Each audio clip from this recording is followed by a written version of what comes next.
सभी मिथुन राशि के भाई बहनों का हार्दिक अभिनंदन। आज हम समझने जा रहे हैं राहु के दुष्प्रभाव से कैसे मुक्ति मिलने जा रही है, कैसे ये राहु के माया से हम मुक्त होकर के उस महामाया के आशीर्वाद से एक जीवन में प्रगति के मार्ग को अग्रसित करा पाएंगे। आज इस बात पर चर्चा होने जा रही है। ठीक आपके दसम भाव पर मिथुन राशि के 10वें घर पर राहु और बुध का संचार पहले से बना हुआ है। जैसे ही डेट आता है 14 मार्च का डेट, उसी दिन भगवान सूर्य आपके नवम भाव को छोड़ करके आपके कर्म क्षेत्र, आपके कैरियर भाव पर इनका गोचर हो जाएगा और ये 13 अप्रैल सन 2024 तक आपके कैरियर भाव पर रहेंगे। देखा जाए तो सूर्य भगवान के पास इतनी आभा होती है, इतनी प्रकाश होती है कि जिस स्थान पर इनका आगमन होता है वो स्थान प्रकाशित हो जाता है। जब एक अकेला सूर्य सारे विश्व को, सारे ब्रह्मांड को प्रकाशित कर सकता है, तो मेरे जीवन के कैरियर को क्या ये नहीं कर पाएगा? सोचने वाली बात है, समझिएगा इसे।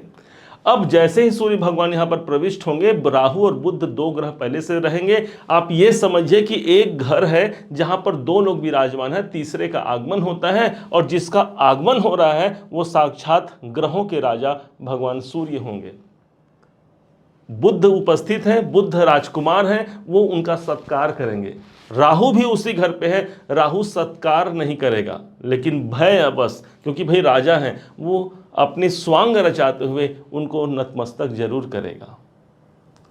इस प्रकार से राहु से जुड़े हुए यदि हमको प्रॉब्लम देखने को मिल रहे हैं, उस पर हमको पॉजिटिविटी देखने को मिल सकती है। इस टाइम पर जो विशेष होगा, दसम भाव आपके कर्म क्षेत्र का, कैरियर में एक ग्रोथ का वातावरण आप देख सकते हैं। कर्म क्षेत्र में यदि निरंतर बाधा और परेशानी आ रही है, हाँ, ये समय हो सकता है कि सूर्य भगवान का गोचर हो रहा है, राहु यहाँ पर शांत हो जाएंगे और मुझे अपने कैरियर में जो मुझे अचीवमेंट प्राप्त करना है, जो मुझे सफलता का मुकाम हासिल करना है, उसे मैं प्राप्त कर पाता हूँ। ये योग बनेगा सूर्य राहु का कॉम्बिनेशन। आपने ये भी सुना होगा कि जब भी सूर्य राहु एक संग होते हैं, सूर्य ग्रहण योग बनता है। तो क्या ये इस हिसाब से ये योग अच्छा हुआ, क्या इस हिसाब से खराब हुआ? हम बताएंगे कि सूर्य ग्रहण योग का प्रभाव भी पड़ेगा आपको, लेकिन सिर्फ 5 दिनों तक। बाकी इस राहु के नेगेटिव प्रभाव से आप बचेंगे, जरूर बचेंगे इस टाइम पर, क्योंकि ये सूर्य भगवान आपके तृतीय घर के मालिक हैं, आपके तृतीयेश बनते हैं। आपका पराक्रम कहाँ चला गया? आपके कर्म क्षेत्र में। इस समय पर आप बहुत पराक्रमी रहेंगे। अपने कार्य को पूरा करने के लिए आप हिम्मत करेंगे, मेहनत करेंगे, साहस करेंगे और उस पद प्रतिष्ठा को प्राप्त कर पाएंगे जिसके आप वास्तव में हकदार हैं। सूर्य को माना जाता है गवर्नमेंट, हमारा शासन के जो कार्य होते हैं ये सूर्य के अधीन होता है। जब यही सूर्य दसम भाव पे जाते हैं, कैरियर भाव पर जाते हैं, इसका मतलब ये निकल के आ रहा है कि हमें शासन से जुड़े यदि कोई प्रॉब्लम कार्य क्षेत्र में है, वहाँ पर हमें विराम लगेगी, सफलता मिलेगी। जो लोग गवर्नमेंट जॉब की तैयारी कर रहे हैं, सूर्य उनके लिए एक अच्छा स्थिति, ये 1 महीने का समय रहेगा, उनके एक निखार आने की संभावना है उनके कैरियर में। अब लेकिन ध्यान दीजिएगा, राहु तो भाई राहु है ना, ये षड्यंत्रकारी है। इसके अंदर बस ये फिराक में रहेगा राहु कि कब मुझे समय मिले और इस सूर्य को मैं ग्रसित कर लूं। दिन करीब आता है 26 अप्रैल का, 26 मार्च का। 26 मार्च को होगा क्या कि बुध ठीक दसम भाव को छोड़ करके एक घर आगे चले जाएंगे और ये बुध कोई और नहीं, स्वयं मिथुन राशि के अपने राशि के स्वामी हैं। अब ये इनकम भाव पर चले जाएंगे बुध, इनकम की बढ़ोतरी तो यहाँ पर और अधिक प्रभावी बना देंगे। अब यहाँ पर बच गए सिर्फ सूर्य और राहु। अब राहु इस फिराक में है कि कब मैं इस पर प्रहार करूं, अपने राजा पर षड्यंत्र रचते हुए अब राहु प्रहार की तैयारी कर रहा है। जैसे ही अमावस्या की तिथि आती है, अर्थात 8 अप्रैल का वो दिन होगा, 8 अप्रैल का वो दिन होगा जिस दिन अमावस्या की तिथि रहेगी, रात के समय पर वो समय होगा 9:12 को राहु प्रवेश कर जाएगा, ग्रसित कर जाएगा सूर्य को और सूर्य ग्रहण योग बन जाएगा। ये समय जो ग्रहण का जो समय रहेगा, ये पूरे 4 घंटे 25 मिनट का समय रहेगा। लगभग रात्रि के 2:22 तक भगवान सूर्य नारायण पीड़ित रहेंगे। इसका प्रभाव आप पर क्या पड़ेगा? 2 दिन पहले, 2 दिन बाद सतर्क रहना होगा आपको। इस टाइम पर अपने कैरियर से जुड़े हुए कोई बड़े डिसीजन नहीं लेने हैं। इस टाइम पर आपको ध्यान रखना होगा कि हमें माँ जगदम्बा की आराधना जरूर करनी चाहिए। राहु एक बड़ा ही एक प्रभावी ग्रह है और बहुत ही समझदार ग्रह माना गया है राहु को, क्योंकि उनके पास ब्रेन है ना, उनके पास जो बुद्धि है, बड़ा समझदार है ये।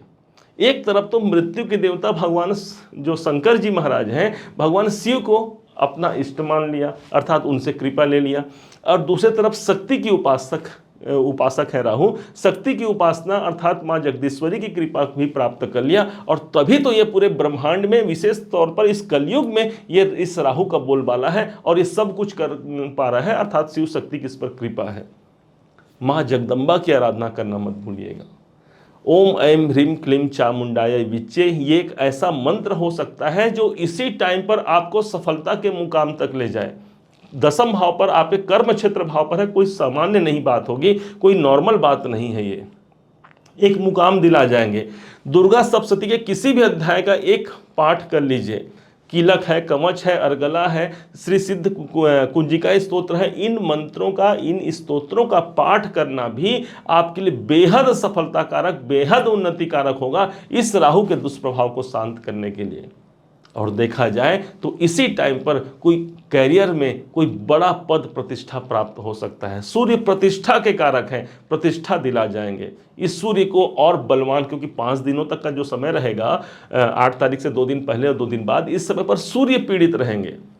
तो इस समय पर भगवान सूर्य को जल अर्पण करना मत भूलिएगा। ओम घृणी सूर्याय नमः का मंत्र जाप आपके जीवन में उन्नति के मार्ग पर आपको ले जाएगा। 10वां भाव कैरियर भाव है, इसलिए कैरियर में कोई एक नया पद प्रतिष्ठा, एक नया सम्मान या कोई ना कोई परिवर्तन की स्थिति आपको देखने को जरूर मिलेगी। उम्मीद है आप सबने इसे समझा, आप सबने इसे जाना है। यदि आपने इसे समझा, जाना, मेरे समझाने का प्रयास यदि आपको सार्थक लगा हो, मेरे समझाने का तरीका यदि आपको सार्थक लगा हो, तो हर बार की भांति इस बार भी अपना प्यार भरा लाइक और कमेंट करना कभी मत भूलिएगा। बहुत मोटिवेशन मिलता है हमें कि मिथुन राशि ने हमें सराहा है, हाँ हमने अच्छा कार्य किया है। और हाँ, यदि अभी तक आपने चैनल को सब्सक्राइब नहीं किया है, सब्सक्राइब भी कीजिएगा। पुनः एक बार फिर आप सभी का दिवस बहुत मंगलमय हो, इन्हीं शुभकामनाओं के साथ। जय श्री राम।